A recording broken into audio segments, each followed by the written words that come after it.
Alright, everybody, I am back with Volume 6 of my 2020-2021 NBA preseason predictions and preview videos. And in this video, I talk about my number 6 all-time favorite NBA team, and that would be the Orlando Magic. The Orlando Magic, when I last watched or heard anything as far as them last season, they were the technically home team as far as the playoffs go because of everything taking place at the NBA bubble in Orlando. The Orlando Magic ended up getting eliminated from the postseason. 2 straight playoff exits in the first round. And I was actually rather surprised. I honestly thought Orlando was going to make it past the first round, not even knowing who it was they were going to be even playing at the time. But Steve Clifford, the coach of the Orlando Magic,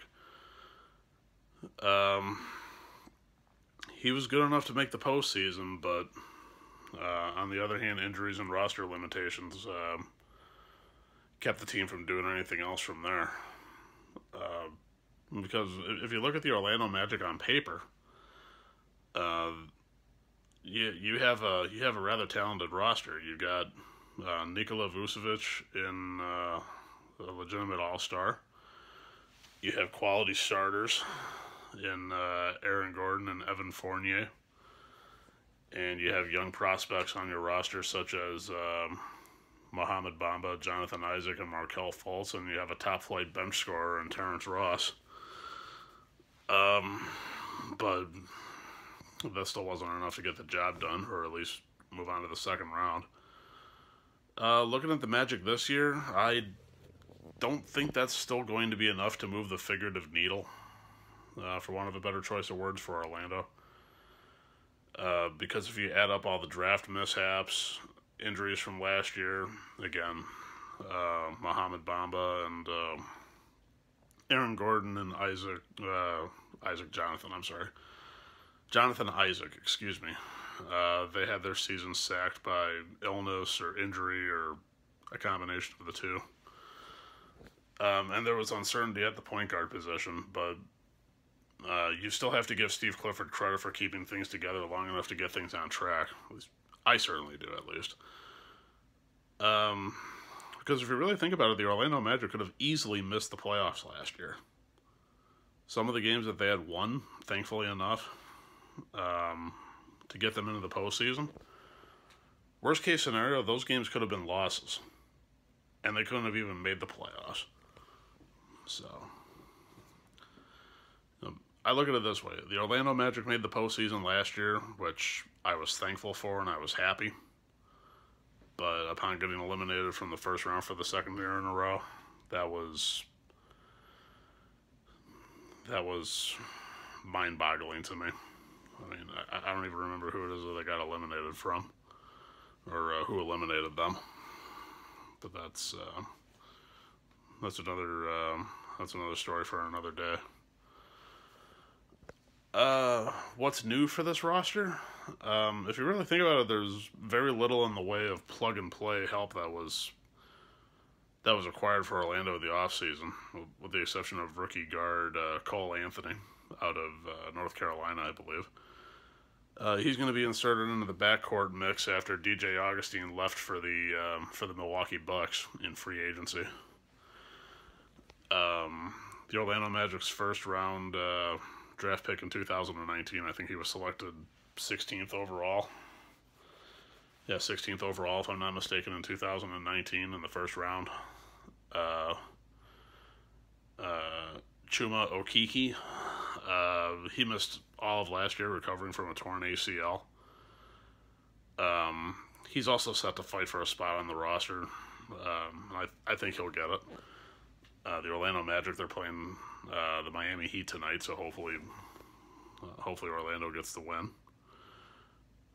That's a quick side note I wanted to get out of the way. But anyways, Duane Bacon should figure prominently as well, as far as being a part of the mix. That's about the extent as far as the figurative talent infusion, if I can call it that, that Steve Clifford has to work with. But this puts a bullseye on Nikola Vucevic because he was spectacular during the restart, if I can call it that. I mean, he averaged 20.5 points per game and shot 53% overall and 40% on three-pointers in the seeding game. So that was good for him. I mean, he took his game up a notch or two against the Milwaukee Bucks and averaged about 4 assists per game, 11 rebounds per game, and I think 29 points or something like that in a first-round series loss. Well, that answers my question as far as who eliminated them. It was the Milwaukee Bucks. I drew a blank as to who it was, and I just read off some stats as far as that. So when I said I don't know who they got eliminated by in the first round, I apologize. It was the Milwaukee Bucks. But the elevation of the existing talent, starting with Nikola Vucevic, is going to be the real hope for something new for Steve Clifford to work with in the 2020-2021 NBA season. Chuma Okeke, you can keep an eye on him. I think he's going to play. I think he's going to pay dividends in this year as one of the key go-to players on the roster. And it's rather notable that Orlando liked him so much to take him in the middle of the first round back in 2019.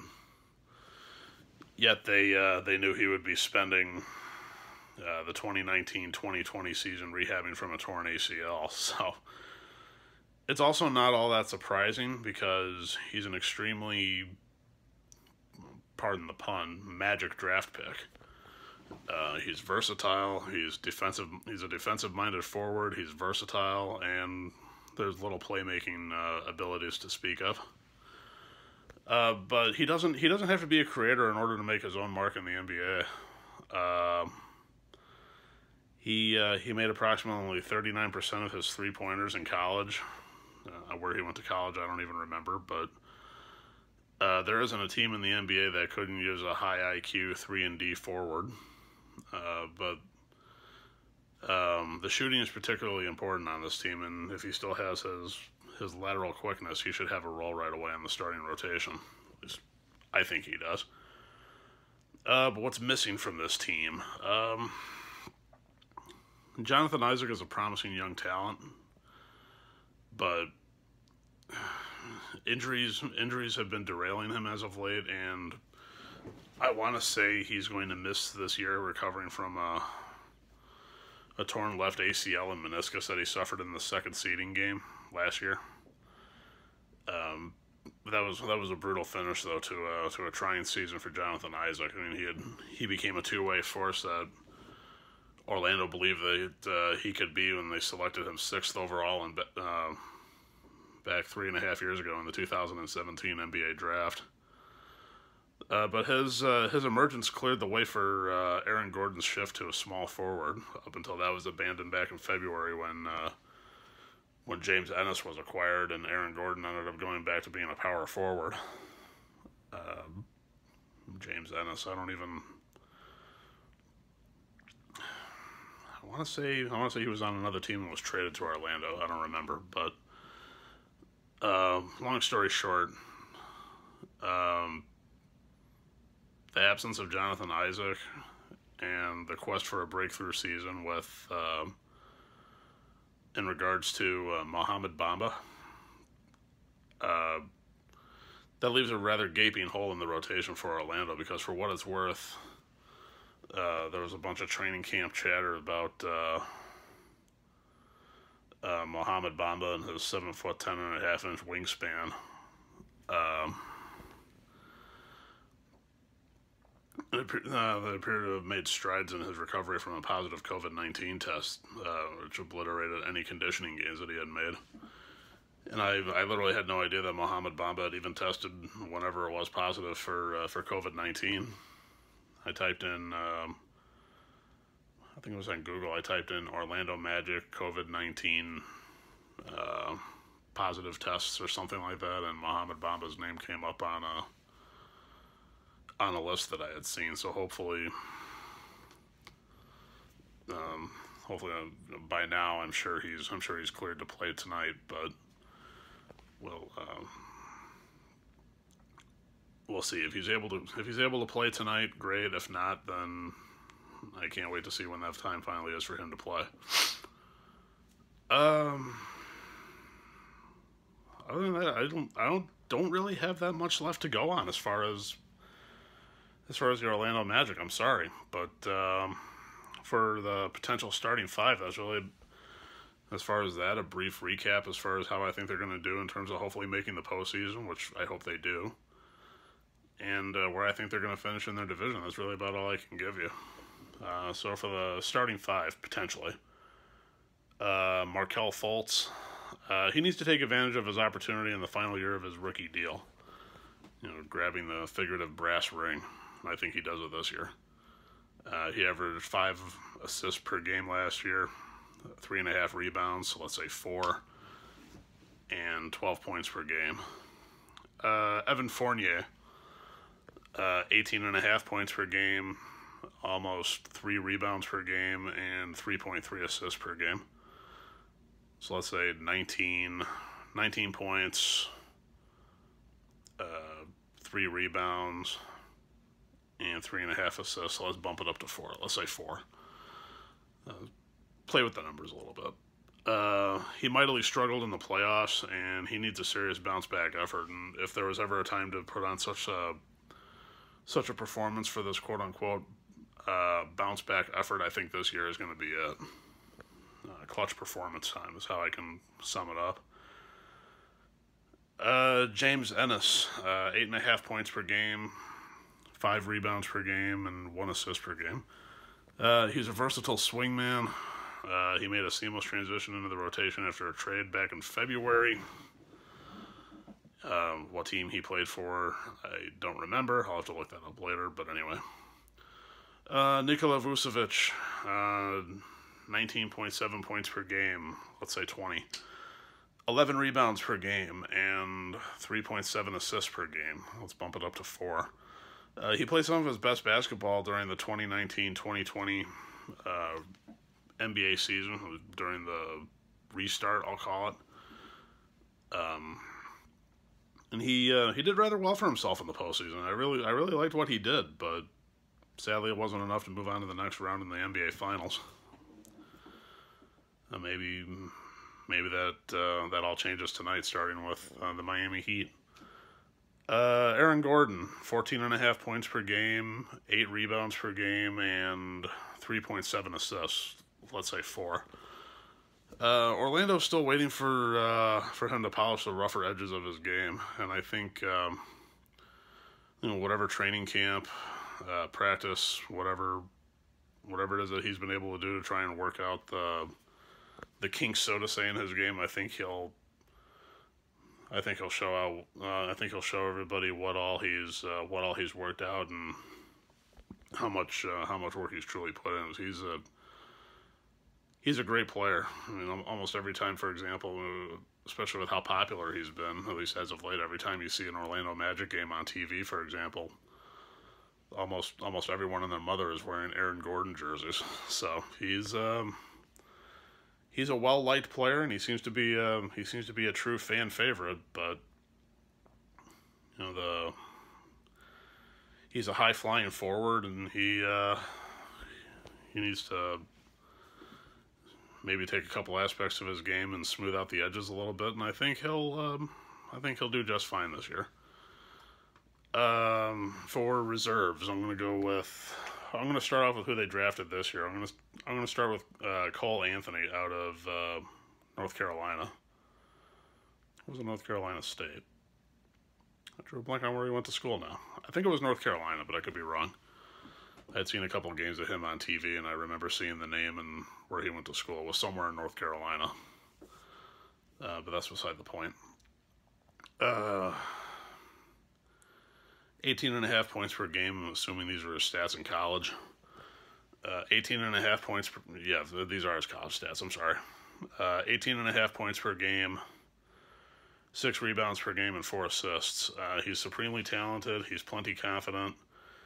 And in my opinion, if he plays to his potential, he was a potential, pardon the pun, draft steal for the Orlando Magic.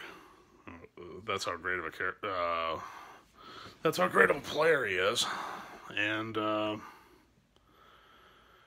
he's able to show everybody what he was made of in college.